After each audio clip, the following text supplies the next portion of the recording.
아파트 분양을 받을 수 있는 지분도 있고요. 네. 아파트 분양을 받지 못하는 지분도 있습니다. 조합원이 자기 지위를 양도를 하겠다 비한테 이런 경우는 가능은 합니다. 매도자도 양도소득세를 납부를 하지 않기 때문에 매도자도 좋고 매수자도 좋고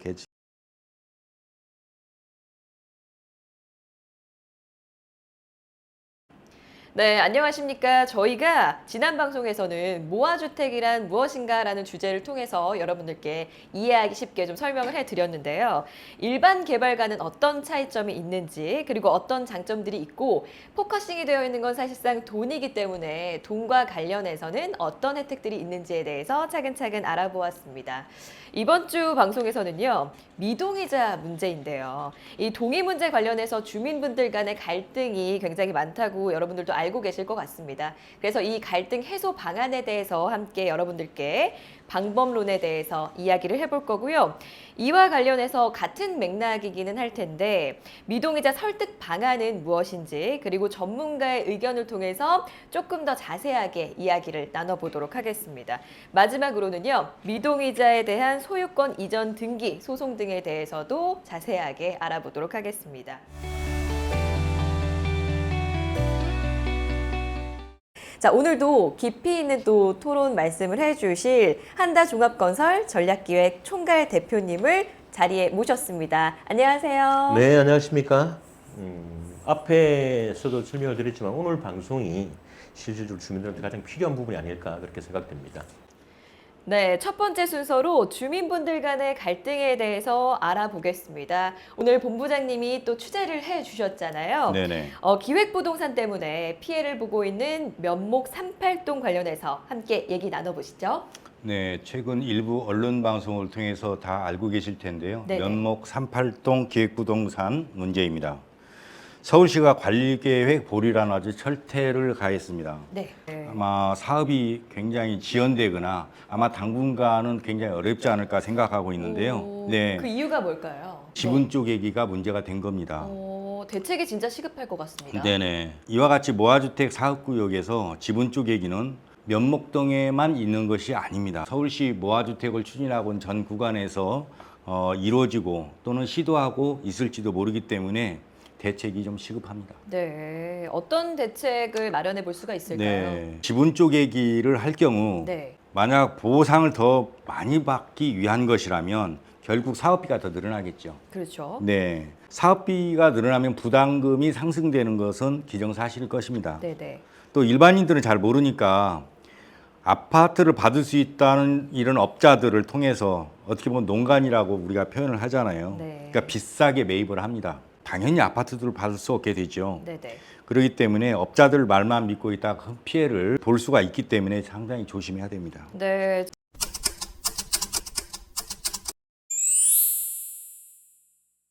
그렇다면은 일반인들이 모아타운의 조합원이 되려면 어느 시점에서 네. 부동산을 매입하는 게 가장 좋을까요? 일반인들이 해당 구역 부동산을 매입한다고 해서 다 조합원이 되는 것은 아닙니다. 네. 그러니까 A가 매매를 하는 자라고 우리가 칭할게요. 네. 그 다음에 매입을 하는 자, 그러니까 매수자가 됐죠. 일반인들. 우리가 B라고 칭하고 제가 한번 설명을 드려보도록 하겠습니다. 네, 좋습니다. 만약에 A가 다세대 또는 다가구 여러 채를 소유하고 있는 경우 A는 아파트를 여러 채를 받을 수 있습니다. 네. 그렇기 때문에 단순히 아파트 취득이 목적이라면 네. A가 배정 아파트를 입주 후에 취득하는 경우가 있습니다. 네네. 앞서 설명을 드린 바와 같이 네. A가 여러 개 주택을 가지고 있는 경우 또 아파트를 여러 개 받을 수 있죠. 그쵸. 그래서 양 당사자 간의 어떤 약정을 통해서 향후 입주 후 그 중에 하나를 아파트를 받을 수 있는 서로 약정을 체결한다면 매도자도 양도소득세를 납부를 하지 않기 때문에 네네. 매도자도 좋고 매수자도 좋고 굉장히 좋은 합리적인 방법이라고 생각합니다. 저 그러면 궁금한 게 네네. 이 관리 산정 기준일 이후에 매입하셨다면 조합원 자격은 아예 받을 수가 없을까요? 불가능하다고 봐야죠. 그렇군요. 다만 조합원 지위 양도 이렇게 분리가 되면 가능하죠. 그러니까 조합원이 자기 지위를 양도를 하겠다 B한테 네. 이런 경우는 가능은 합니다. 앞서 말씀해 주셨던 네네, 부분처럼. 네네네. 그런데 이제 기획부동산 업자에게 속아서 이제 관리 산정 기준일 이후에도 네. 조합원 자격을 받을 수 있다. 이런 경우 지분 쪼개기로 보기 때문에 공유 조합원은 가능하지만 아파트를 받을 수 있는 조합원 자격은 불가능합니다. 그런 경우에 그런 물건들을 소위 이제 물딱지라고 얘기를 하더라고요. 당연하죠. 네. 왜냐하면 비단독으로 분양 대상자가 될 수 없기 때문입니다. 네. 차봉준 대표님은 어떻게 생각하시나요? 이게 참 두 가지 경우가 있습니다. 네네. 지분 쪼개기라고 하는 것이 아파트 분양을 받을 수 있는 지분도 있고요. 네. 아파트 분양을 받지 못하는 지분도 있습니다. 언론에서 보셨겠지만은 이 사도를 저렴하게 사서 약 한 1,000만 원, 2,000만 원 정도 되는 많은 다수에게 분양을 하는 경우 이 사람들은 아파트 분양권은 없죠. 그렇죠. 그럼에도 불구하고 그 지역이 개발이 되면 그 사람들은 한 2배 정도의 시세 차익을 노리고 개발에 참여하는 경우가 있습니다. 네네. 이 두 번째는 90평방미터라고 하는 아파트 분양 기준을 넘기는 경우도 있습니다. 네네. 이럴 경우에는 결국 아파트 일반 분양분이 줄어듦으로 인해서 주민들께 피해를 가지도록 하게 되죠. 뭐 좋은 의미로 본다라고 하면 투자라고 볼 수도 있겠지만은 그 투자로 인해서 많은 주민들이 피해를 보기 때문에 그렇죠. 이런 불법적인 내용들은 반드시 근절되어야 된다고 생각합니다. 맞습니다. 네, 말씀 감사합니다. 네. 저희 구독자분들은요, 소위 이제 기획부동산 업자분들의 말을 다 믿으시면 안 될 것 같습니다. 네, 맞아요. 네. 저희가 이렇게 특집 방송을 준비한 이유가 전문가분들을 모시고 방송을 하는 거니까요. 저희 방송을 보시고 이해하시고 또 궁금한 사항도 많이 물어봐 주시면 좋을 것 같고요. 다음 순서로 주민분들 간의 갈등이 정말 좀 심하다는 얘기를 또 전해 들었습니다. 어떤 갈등이 있고 해소는 어떻게 하면 좋을지 많은 분들의 또 질문이 있으셔서 저희가 같이 얘기를 나눠보도록 하겠습니다. 본부장님께서 현장에 또 다녀와 주셨는데 네. 기획부동산 업자들이 다양한 방법으로 주민분들 간의 이 갈등을 조장하고 있다라는 얘기도 있고요. 그리고 또 사업 추진에 대해서도 좀 심각한 문제가 있다고 들었습니다. 어떨까요?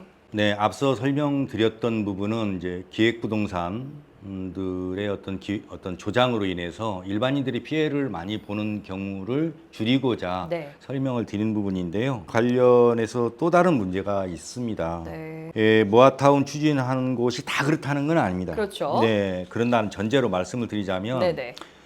첫 번째 문제는 이런 업자들의 특성이 일단 사업이 잘 되는 것을 싫어합니다. 그래요? 왜냐하면 네. 자신들이 목적이 달성한 후에 사업이 이루어져야만 진행하고자 하는 목적이 달성이 되기 때문입니다. 두 번째 문제는 강남구 일원동을 비롯해서 꽤 많은 곳에서 실제로 일어나는 일입니다. 네. 각 사업구역 대표 인터뷰를 보면 네. 굉장히 답답함을 호소하고 있습니다. 어떤 문제들인지 함께 얘기해 주시면 좋을 것 같습니다. 네.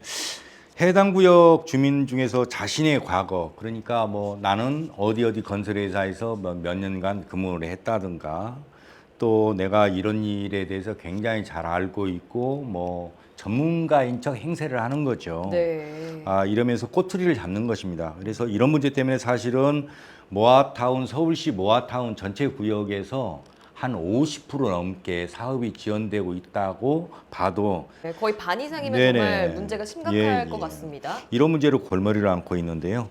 일원동 주민 인터뷰를 들어보고 얘기를 나눠보도록 하겠습니다. 네. 이 단독을 가지고 계신 분들은 대부분 연세가 좀 있으신 분들이에요.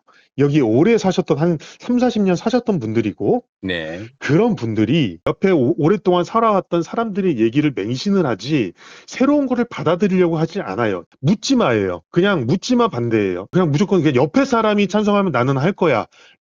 최종적으로 그 위로 쭉 올라가면 누가 있냐면요. 산업개발 뭐 그런 데에 있었던 사람이에요. 그러니까 개발 회사에 근무한 경험이 있었던 사람이죠.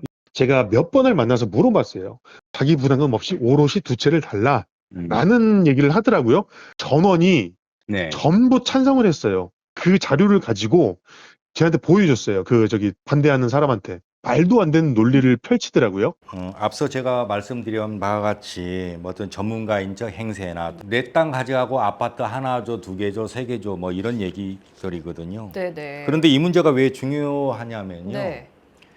사실은 동네에서 전문 지식을 가지고 있는 행세를 하는 바람에 그렇죠. 그분한테 의존을 해서 동의서를 내고 안 내고 하는 분들이 굉장히 많습니다.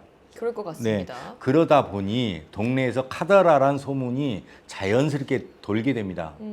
사실은요, 저층 주거 지역은 아파트하고 다르게 이웃사촌이라고 하잖아요. 뭐 옆집 있고 앞집 다 친하게 지냅니다. 특히 연세 드신 분들은 서로가 더 가깝게 지내고 있는데요. 이런 카더라라는 소문은 사실은 동의서를 받는데 굉장히 큰 장애물이 되기도 합니다. 네, 지금 말씀을 들어보니까 나는 그냥 이대로가 좋다라고 해서 동의를 안 하시는 거는 이해가 되는데 네. 마치 내가 모아타운의 전문가가 된 것처럼 네네네. 이런 식의 행세라고 할까요? 네. 네, 이렇게 된다면 주민분들이 이제 동요하게 되고 네네. 당연히 사업이 지연될 수밖에 없을 것 같습니다. 그래서 그런 카더라 때문에 네. 사실은 비대위가 생겨나기도 합니다. 그래서 제가 이번에 주민 취재에서 미동의자 유형을 한번 나눠봤어요. 네네. 한 그럼- 5가지로 분류가 되더라고요. 이게 어떤 유형인지 저희가 알게 되면은 주민분들의 설득 방법도 좀 나올 것 같습니다. 말씀해 주시죠. 네, 그러니까 첫 번째는 괜히 동의서 날인했다가 뭐 내가 잘못되는 거 아닌지, 왜냐하면 연세 드신 분은 그런 생각을 많이 하게 됩니다. 그렇죠. 두 번째는 네. 잘 모르니까 남들 옆집 하는 걸 보고 하겠다.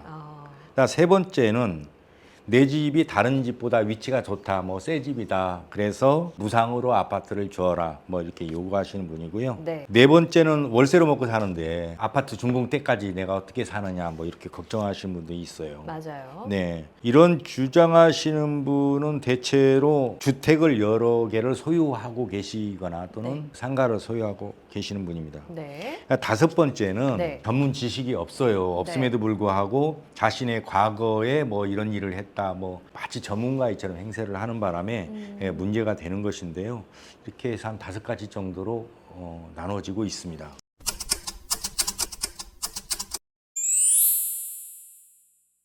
네, 그래서 제가 이렇게 함께 들어보니까 유형별로 또 해결책도 있을 것 같습니다. 우리 네. 본부장님께서 실제로 전문가 그룹 분들을 만나서 네. 인터뷰를 해주셨다고 들었는데 어떨까요? 네, 저희가 많은 전문가들을 찾아서 네. 저희가 찾아뵙고 뭐 해결책이 없는지 한번 여쭤봤고요. 사실 이제 첫 번째, 두 번째는 큰 문제는 아니에요. 경비업체나 전문가를 초청을 해서 네. 사업 설명을 한다면 사실은 바로 해결될 문제입니다. 네, 이해도가 조금 낮은 부분 때문에 발생하는 네, 것이기 네, 네. 때문에. 네, 맞아요. 네. 근데 세 번째는 조합이 사업자이기 때문에 내 자신이 사업자이다. 따라서 결국은 내가 받는 내 자산 가치 보상 금액은 내가 주주로 있는 조합이 지불하는 것이므로 네. 내 보상금이 많을수록 내가 지불해야 되는 분담금도 그만큼 더 많아진다. 이런 부분을 좀 이해를 시켜야만이 합니다. 네. 그러면 네 번째 문제는 월세로 생활하시는 분들이실 것 같은데 이런 경우에는 어떻게 하면 좋을까요? 이 문제는요, 네. 사실은 향후 늘어나는 재산 가치와 현재 내가 가지고 있는 재산 가치를 비교를 해주는 데이터, 이런 분석 자료가 굉장히 중요합니다. 이런 자료를 가지고 설득할 때만 네. 아마 주민들의 설득이 가능하지 않을까, 이렇게 생각을 하고요. 네네. 이 문제는 세 번째와 같은 문제를 보면 절대로 안 된다는 얘기입니다. 주민 대표들께서 열심히 설득을 하는 것은 의욕만 앞설 뿐 사업이 길어지는 원인이 되고 있습니다. 네. 좀 정리해서 한번 알려주신다면. 일부 지역을 제외한다는 전제로 말씀을 드리면 네네네. 입증된 근거가 있죠. 네. 결국 세부 데이터를 만들고 하는 것은 전문 정비업체 도움이 있어야만 가능하기 때문에 네네. 동의서든 설득이든 신속하게 사업을 할 수 있다, 이런 결론이 났는데요.